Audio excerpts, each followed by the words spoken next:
Welcome back ulit sa aking channel. My name is Carol. So, ayun nga, may bago na naman tayong video. Gagawa tayo ng makeup tutorial using products na kung ano-ano lang. Kung ano lang yung nasa collection ko. Randomly, pumili lang ako ng pwede natin gamitin for today's video. Gagawa tayo ng makeup look. So, kung gusto mong malaman kung anong products and also anong makeup look ang magagawa natin using these products, pure products, yes, then please just keep on watching.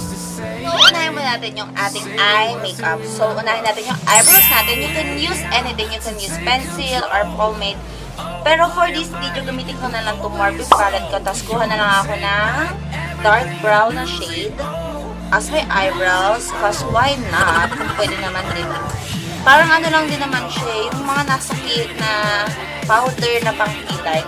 So, kuha ko ng angle brush. Ito. Tapos, may spoolie siya sa end. Tapos, much better kung i-wet mo yung angle brush para mas kapit yung eyeshadow. So, i-wet lang natin yung tip ng brush natin. Then, kuha tayo ng dark brown na eyeshadow. Make sure na walang sparkle, hindi siya satin or glittery or whatever. Make sure na matte lang yung gagamitin mo. Kasi, ayaw mo naman siguro ng eyebrows na makinalay. So, ayan. Kuha tayo ng product. Make sure din na manipis yung tip na pangkilay na eyebrush. Ano ba? Hindi mo kaya magsalita this. Basta yung pangkilay, make sure na manipis yung end niya para hindi makapal yung magawa mong eyebrows. So, ganito ako mag-eyebrows. Lagi nyo naman nakikita kung paano ako mag-eyebrows, pero ulit-ulit natin. So, pag nag-eyebrows ako, lagi kong inuuna yung tail. Kita muna sa taas, tapos pababa. Kita nyo ba? Yeah. It's gonna get so much louder. Now we're here to take control. So, pag nandito na ako medyo sa gitna ng eyebrows ko, dito naman ako sa bottom part. Dito sa may mga walang bubok na area. Kasi kukonect ko lang siya sa tail.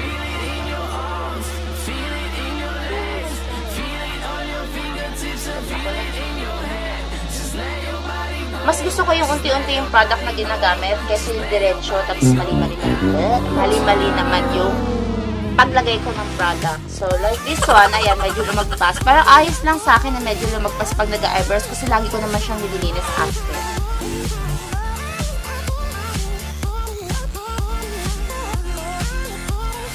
Tapos, make sure pag nandito ka na sa unahan, konti na lang yung product na nasa konti na lang yung products na nandito sa brush mo para hindi naman harsh tignan yung eyebrows mo. So, kung feel mo marami pa siyang product, pwede mo naman siyang i-wipe or gamitin mo na muna siyang pang fill in dito sa loob. Then, pagka konti na lang yung product, dito naman tayo sa unahan na part.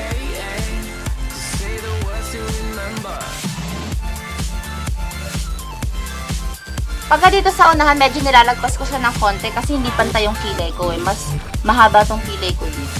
Konti lang, ipapantay ko lang.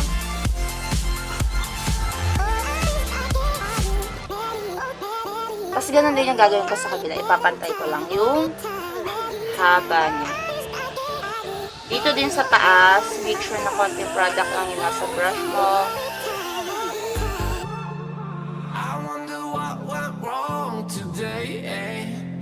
For cleaning the eyebrows, always kong ginagamit tong NYX na concealer kasi mas gusto ko yung thick formula ng concealer pag nililinis ko yung eyebrows ko.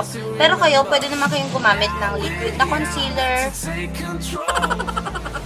Pero syempre, tinatap ko pa rin yung excess na concealer dito sa top.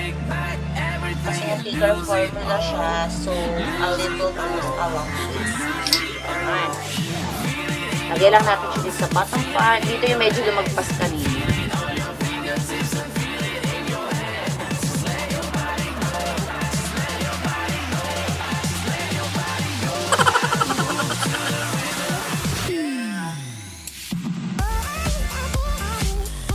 Then, don't forget to set yung eyebrows mo na ginamit mo ng concealer kasi ayaw mo naman siguro mag-crease yan. So, for that, I will be using this powder from NYX HD Studio Photogenic, whatever, finishing powder. Kulang tayo ng konti. Ito lang sa cup. Then, set natin yung concealer, CZ1. So, gagawin ko lang yung kabilang kilay ko, then I will be right back. I'm back. Natapos ko na yung kabilang kilay, tapos punta na tayo sa eyeshadow. Pero bago yun, make sure na i-conceal mo yung eyelids mo para ma-cover up lahat ng discoloration and also para mag-pop yung eyeshadow na ilalagay natin later. So, for concealing the eyelids, I'm using this LA Girl Pro Conceal in the shade Porcelain. Ito rin yung gagawin natin mamaya para sa ating face. So, apply lang natin ng basic amount. Konti lang yan. Pigmented lang siya, kaya mukha siyang marami. Pero tinap ko lang kung ano yung natira sa brush. Tapos, blend natin siya using our fingers.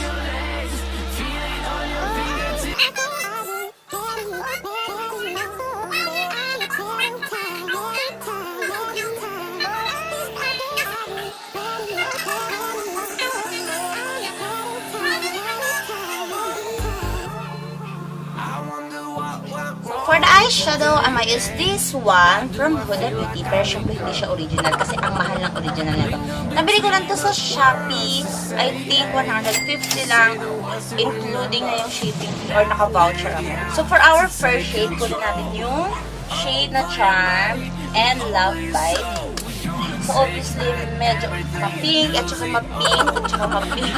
Ma-orange at saka ma-pink yung shades na dito sa palette. So yun na yung paglalaro natin colors for today. Make sure na itap mo yung excess sa brush mo kasi super powdery ito. Pero ayos lang kasi pigmented naman siya. So ilagay natin siya sa ating crease. Softly lang natin siyang i-blend kasi baka mag-patchy pagka hindi natin siya binlend lang maayos. Lagay lang natin siya sa ating crease. Then sinuswipe ko lang siya from left to right. Tapos i-blend na lang natin yung colors niya. Switch ako ng brushes. Gagamitin ko tong Mary Kay na eye crease na brush. Tapos yun pa rin yung shade na kukunin ko. Pero mas dadamihan ako yung shade na Love Bite. Yung medyo purple shade. Medyo purple shade. Gamitin ko tong brush na to kasi mas fluffy siya. Mas madi-disperse niya yung eyeshadow ng mas maganda. Next is magka-cut crease tayo. Kulang tayo ulit ng flat brush. Tapos gamitin ulit natin yung NYX na concealer para sa ating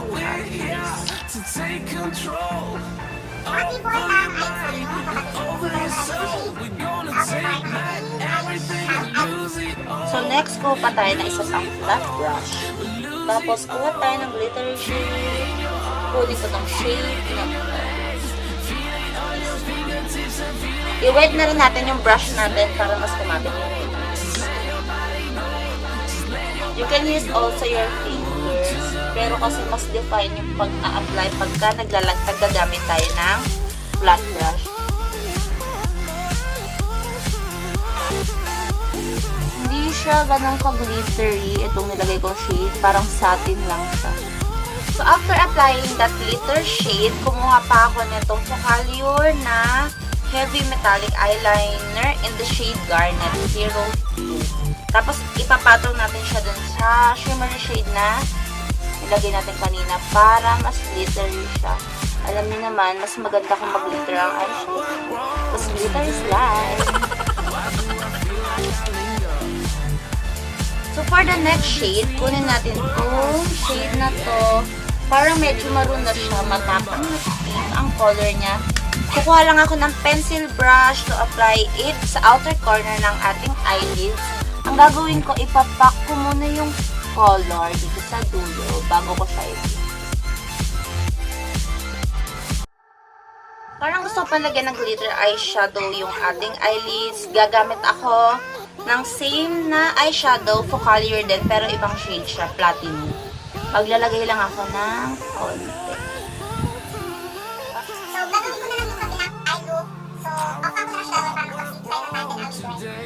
So, natapos ko na yung ating eye makeup. So, punta na tayo sa base makeup. So, for the primer, gagamitin ko itong Maybelline Baby Skin.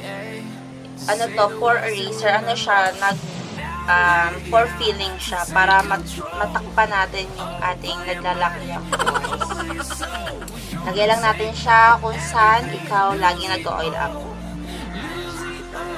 So, sa akin kasi dito sa tilo, sa chin, sa cheeks, and also sa forehead, of course. Talagay lang natin.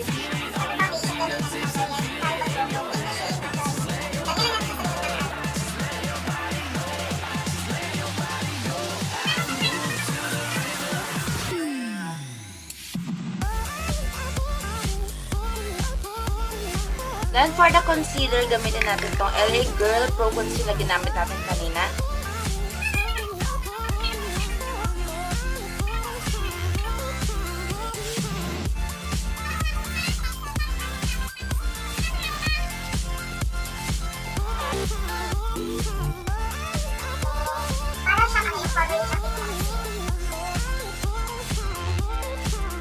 So, don't forget to set your concealer. So, for setting our concealer, ito pa rin yung gagamitin ko, yung NYX HD na ginamit natin kanina. For contouring, so for contouring our face, gamitin natin tong Spot Cosmetics in the shade Spill That Tea. Kuha lang tayo ng angled brush para sa contour sa ating cheekbone. Cheekbone muna yung natin contour.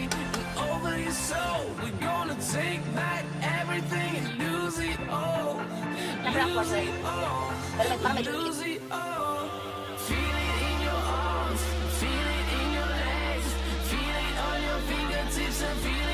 Tapusin naman natin yung ating eye makeup. So, para maglalagay tayo ng eyeshadow sa lower lash line, kunin natin tong color na to. Basically, yung 3 colors na ginamit natin. Tayo sa face makeup. So, for the blush on, gamitin natin tong palette from LA Girl. This one. Tapos kunin natin tong shade na to. Mix na lang natin siyang dalawa. Ito. Lagyan natin siya sa apples of the cheeks. Ganun. Okay lang, kasi mapit na yung ating eye makeup. Para lang glow na ito, highlighter. So, pero okay lang yung apples na naman yung eye makeup. Lagyan natin sa rose. Chin. Dito. So, mag-lipstick na rin tayo. Gamit natin yung lipstick from BLK.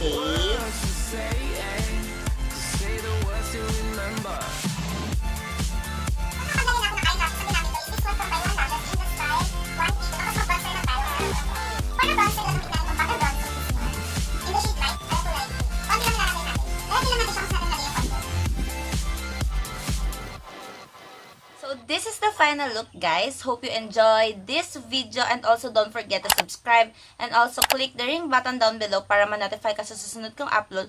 So, kung nagustuhan mo tong look na to, then go ahead, gawin mo na rin, girl. So, that's it and see you on my next one. Bye!